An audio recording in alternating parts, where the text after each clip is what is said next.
তেওঁ এগৰাকী হিন্দু মানুহ হোৱা স্বত্বেও মই মুছলিম ল'ৰা হিচাপে মই তেওঁক মাতৃ হিচাপে মানি লৈছিলোঁ। পুত্ৰ হিচাপে মই তেওঁৰ অন্তিম সংস্কাৰ লালুক শ্মশানত কৰিলোঁ।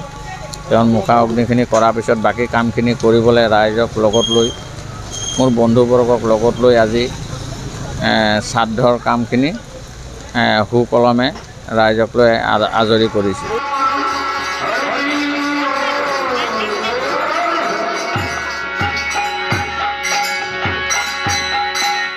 আজি মোৰ ঘৰত থকা এই পুষ্প নামৰ মানুহগৰাকী প্ৰায় 20-22 বছৰ হ'ল। তেওঁ আকস্মিক মৃত্যু 23 তাৰিখে আকস্মিক গৰমৰ বাবে মৃত্যু হ'ল। হোৱাৰ পিছত মই নিজে তেওঁ এগৰাকী হিন্দু মানুহ হোৱা স্বত্বেও মই মুছলিম ল'ৰা হিচাপে মই তেওঁক মাতৃ হিচাপে মানি লৈছিলোঁ আৰু সেই হিচাপে পুত্ৰ হিচাপে মই তেওঁৰ অন্তিম সংস্কাৰ লালুক শ্মশানত কৰিলোঁ। তেওঁৰ মুখা অগ্নিখিনি কৰাৰ পিছত বাকী কামখিনি কৰিবলৈ ৰাইজক লগত লৈ মোৰ বন্ধুবৰ্গক লগত লৈ আজি শ্ৰাদ্ধৰ কামখিনি সুকলমে ৰাইজক লৈ আজৰি কৰিছোঁ। সকলো হিন্দু নিয়ম নীতিৰ মাধ্যমেৰে ৰাতিপুৱা ব্ৰাহ্মণৰ কামখিনি কৰোৱা হৈছে আৰু তাৰপিছত এতিয়া হিন্দু ৰীতি নীতিৰ মাধ্যমে মই সেই কামখিনি আজৰি কৰিছোঁ।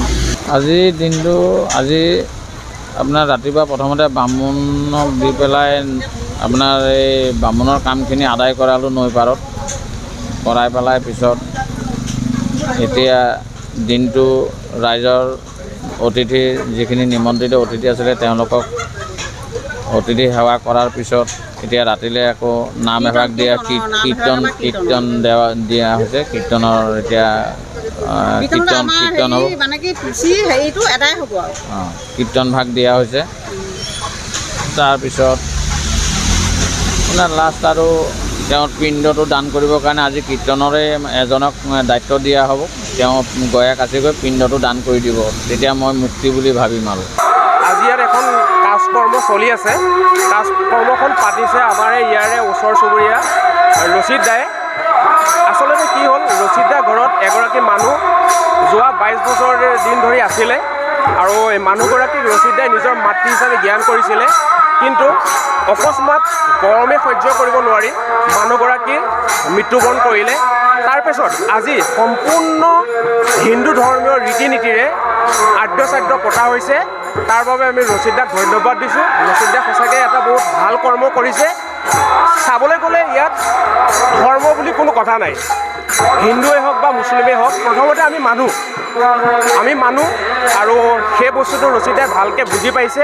ৰচিদ দাই অতি সুন্দৰভাৱে ব্ৰাহ্মণ লগাই যি আদ্যশ্ৰাদ্ধ আয়োজন কৰিছে তাৰ বাবে আমি ৰচিদ দাক আকৌ এবাৰ ধন্যবাদ জ্ঞাপন কৰিছোঁ। ৰচিদ আলীয়ে আজি যিটো আদ্যশ্ৰাদ্ধ পাতিলে, তেওঁ এজন মুছলমান সম্প্ৰদায়ৰ মানুহ হৈও যে হিন্দু সমাজৰ ৰীতি নীতিৰ মাধ্যমেৰে যিখিনি কৰ্ম কাজ কৰিলে, ৰাতিপুৱা ব্ৰাহ্মণৰ যিখিনি কৰ্ম সেইখিনি কৰি বাকী যিখিনি আমাৰ ধৰ্মীয় হিন্দু ধৰ্মৰ যিখিনি পৰম্পৰামতে ৰীতি নীতিমতে কাম হ'ল, সেইখিনি ৰচিদ আলী নামৰ যিজন ব্যক্তিক আমি বুলি নহয় অসমবাসী এটা গৌৰৱ।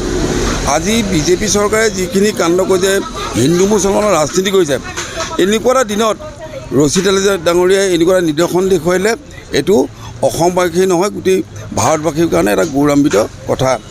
এই বাৰ্তাটো এইকাৰণে কৈছোঁ যে মানুহৰ মাজত হিন্দু মুছলমান বা ৰাজনীতিত যাতে সোমাব নালাগে, বিজেপি চৰকাৰে যিখিনি কৰিছে এইখিনি এতিয়া ৰচিদ আলীয়ে দেখুৱাইলে যে এনেকুৱা মানৱতাবোধ মানুহ আছে। হিন্দু মুছলমানৰ কথা নাই, নিজৰ মাতৃ বুলি এজনী হিন্দু মানুহক ৰাখি আজি 22টা বছৰে তেওঁক খুৱাই বুৱাই নিজৰ মাকৰ দৰে প্ৰতিপালন কৰি যিটো কাম কৰিলে, এয়া বৰ গৌৰৱান্বিত কথা। ইয়াত আমি আজি আদ্যশ্ৰাদ্ধ আদায় হৈছে, গতিকে সুকলমে পাৰ হৈ বিভিন্ন মানুহ আহিছে। ইয়াকে লৈ আমি গৌৰৱান্বিত যে পৃথিৱীত এনেকুৱা মানুহ এতিয়াও আছে। চৰকাৰে ধৰ্ম আৰু ৰাজনীতিৰ মাজত বিভেদ বা এইটো হেৰি কৰিব নালাগে। মানুহেই হিন্দু মুছলমানৰ গাত কিবা বুলি নহয়, হিন্দু তেজ মুছলমানৰ তেজ একেই। গতিকে ৰচিদ আলী ডাঙৰে যিখিনি কৰ্ম কৰিলে, এইটো এটা বৰ ডাঙৰ ইংগিত অসমবাসী নহয় ভাৰতবৰ্ষলৈ ইংগিত দিছে। এই কথাটোৰ কাৰণে আমি এইটোৱে গম পালোঁ যে মানুহ তাত কোনো হীনমান্যতা নাই। তেওঁ এইটো মহান কাম কৰাৰ কাৰণে তেওঁক ধন্যবাদৰ পাত্ৰ বুলি আমি বিবেচিত কৰিছোঁ।